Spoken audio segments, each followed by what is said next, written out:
What's up, guys? This is Ari in the Air, professional paraglide pilot and filmmaker. I make videos here on YouTube about paragliding, tutorials, instructional gear, all that stuff. If that's something you're into, I recommend you subscribe and turn on notifications. I can guarantee that you won't regret that. But today, we're talking about helicopters.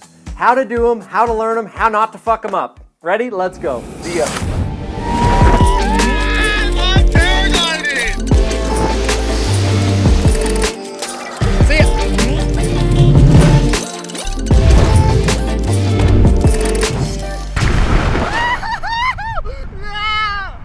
Okay, so helicopters. I would preface any of my acro videos by saying that this stuff is even more dangerous than paragliding and should be taken with a lot of respect and a lot of caution. You really want to set yourself up to live the long game in paragliding, learn slowly, and be as safe as you can along the way. A helicopter is a particularly dangerous maneuver because it is a stalled configuration where the glider is not flying normally, and it allows a huge amount of yaw energy into the system, meaning that your glider is going to be flying positive in one direction and negative in the other, which means you're spinning around, and if anything changes drastically, the first thing that happens usually is line twists, and line twists can spice things up a bit in a positive and negative way, and so we want to avoid that. So how to do a helicopter? Well, it's pretty simple, really. It's not that complex of a maneuver in theory, although in practice it is very delicate and has a lot of finesse to it. But essentially, you just pull the brakes down till the glider stalls, but you don't let the tail tuck. You let the hands up, the glider comes overhead, tries to shoot. You stop the glider overhead once again, and then at that point you are in parachutage, right? Stall the glider, don't let it fall all the way back, hands up, glider comes over your head, check the brakes once again, now you're in a vertical orientation called parachutage, deep stall, parachutal, all these names are synonyms. What you do at that point is you make one side go into tail slide and the other side return into normal flight. And what is delicate about that is, one, you have to make that happen at the same time, and two, you have to make it happen at the same speed. Meaning that if you have a really fast tail slide over here and a half speed forward flight on the other side of the glider, that's not going to work. You're going to have an off-axis thing. And when it gets off-axis, it can get kind of bucky. You're also letting yourself spin around like your buddies fling you around in an office chair, which is very disorienting. It can make you dizzy, all kinds of things, right? So you want to be careful with it. But yeah, stall the glider, catch it overhead into deep stall, let one side fly into normal flight, and make the other side go into tail slide. I tend to, personally, weight shift the negative side so that I can make that tail slide happen really fast and really controlled, because the side that wants to fly is going to fly either way. It's not that big of a deal. My friend Harrison, he does the opposite. He weight shifts the positive side to make it snap into forward flight. So as far as how to do it, you can watch the T.O. DeBlick tutorials. That is really good reference. That's what I watched a lot when I was trying to learn helicopters. And in general, I think that for your first 50 helicopters, you always want to do a tail slide exit, meaning that if you're spinning to the left, that means you weight shift the positive side of the glider and you brake the positive side of the glider until it stalls, which means that both sides of the glider will go back into tail slide, right? That is as opposed to letting the negative side of the glider fly again, meaning that the glider is going to shoot out in front of you. When you do that, it's more advanced. It's definitely more dangerous because you have the potential to screw it up and go into line twist and have the glider in a fully flying configuration, as opposed to resetting back into the benign configuration of tail slide, right? Okay, having said that, I have probably done, I don't know, 100 helicopters, something like that. I haven't done 1,000 like acropilot, like a lot of talented acropilots. So I'll put a couple of links in the description to other videos by professionals who can teach you how exactly to do that.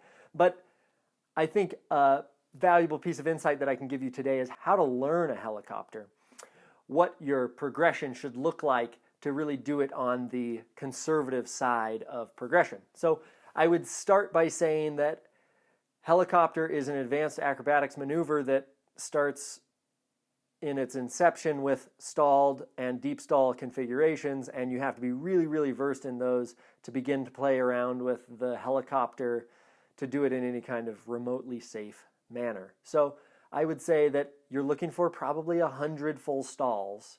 You're probably looking for 40 deep stall practices at least. Those kind of things. When you start your stalls, I recommend doing them over water with a life jacket and a rescue boat and someone who knows what they're doing who's in the boat, right? Then once you do your first 20 stalls under direct supervision, then you go to a place like Iquique, Chile. You go to Organa, Spain. You keep paying your local instructor to tow you up over the water, and you really start hammering out those stalls, and you get really comfortable with it, really experienced, okay? Once you get to that point that you're feeling really good about it, the couple things that I really recommend that you practice before you move into a full helicopter are S-turns in tailslide. This is a really important thing to make sure that you really have heading control and you really have directional control in tailslide. Because essentially you can imagine that if you let your glider become unstable on the yaw axis while you are in a deep stall, that you have to be able to start and or stop that at will, that you really have control of that rotation. And a good way to get used to that is by doing S-turns in tailslide or even spirals in tailslide. Being able to steer the glider one way, steer it the other way, control your heading, control your direction. That's really important, and you should be super comfortable with that before you ever allow yourself into a yaw energy situation like a helicopter. But once you're ready to do your first helicopters, I recommend, again, going back to that boat, that life jacket, that instructor, Lake Garda, Iquique, those kind of places where you can have lots of altitude and you can practice your first couple over the water. If you screw them up, they tend to get kind of messy, they get kind of crazy. The only time I've ever thrown my reserve in paragliding is screwing up helicopters. And just as a one little anecdotal tip, the reason I screwed up my helicopter was that I fixated on the entry. And I fixated on, okay, deep stall, okay, and then let one side fly, and helicopter, all right? But what I didn't visualize over and over and over was my exit. And so when I had a lackluster entry into an off-axis helicopter, I got courageous and I decided I was going to fix it and I was going to solve it. And I was going to re-axe the helicopter, which is actually really difficult. And I messed with it until finally I realized this is out of my control and I need to stop this now. And what I did was I immediately stuffed both brakes, which stalled the glider immediately. But you can imagine that as we're in a helicopter configuration together, when the glider stalls, I don't stall as quickly. And so I just went into a 540 line twist, right? It wasn't that bad, and I still had control of the glider. So here I am, I'm looking up at the glider in line twist. I had the same exact configuration the day before, and I just stayed patient in tailslide, and soon enough it came out. And on this one I thought, okay, maybe I can get it out a little bit quicker, and I'll give it a little bit of brake. So I let up on the brakes ever so slightly, and all of a sudden the glider, 1, 2, 3, line twist, death spiral. I was like, oh God, I'm dead. And so I grabbed my reserve, I chucked it out. It was the best throw I could have possibly imagined. I can't believe how well I deployed, total monkey brain, right? I watched the reserve fly out and go to line stretch. Bow, the bag comes off. Right then the glider comes around, eats up the reserve. I'm like, oh God. So I look down at the second reserve handle on my acro harness. Right as I go to reach for it, the reserve comes out of the lines and just explodes, because at that point I'm in a fully nose down line twisted death spiral, and it just exploded, crack. It like tweaked my neck, and as you can imagine, the the reserve went through the risers. So when it opened up, it was entangled with the riser. So my reserve is trying to go from my shoulders up, but it's actually tangled with my right my right riser. So now it's like holding my helmet down, and I'm just like totally incapacitated. Long story short, I got the glider wadded up, and I pulled it in, and I crashed into the sagebrush, and I was totally fine. Luckily, I was totally fine. I stuffed my reserve back into my harness, I kited up the hill, and I flew down to my truck. So I don't want that to happen to you, so be really careful. Take your time learning helicopters. Play the long game and paragliding as always. Thanks so much for watching. Remember that I do sell gear. I can sell you all kinds of acro gear and acro harnesses and reserves and whatever you need. And feel free, if you have any questions, put them in the comments below. I answer them all. And hit me up at airyintheair@gmail.com for any gear sales or inquiries. Thanks so much for watching, and we'll see you on the next episode. Fly safe.